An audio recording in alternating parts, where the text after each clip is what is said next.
اس بات کو اتنا کہنے کی ضرورت ہے، اتنا کہنے کی ضرورت ہے، اتنا کہنے کی ضرورت ہے کہ جتنا کھانا کھانے کی اتنی ضرورت نہیں جتنا یہ بات کہنے کی ضرورت ہے۔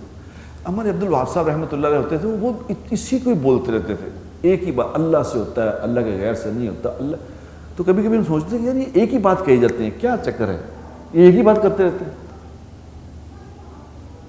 اب سمجھ آتی ہے کہ یہ ایک ہی بات تو سارا مسئلہ ہے۔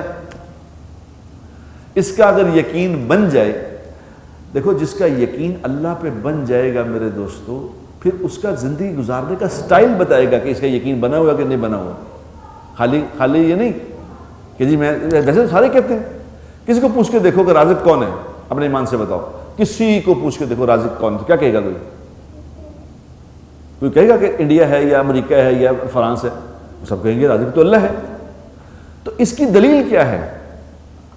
اس کی پھر کوئی دلیل ہے؟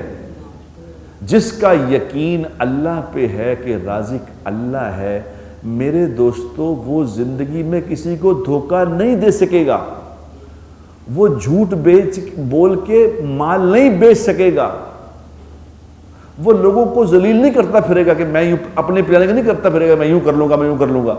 وہ اللہ رازق ہے تو اللہ کی ماننا اس کی دلیل ہے کہ وہ اللہ کی مانتا ہے۔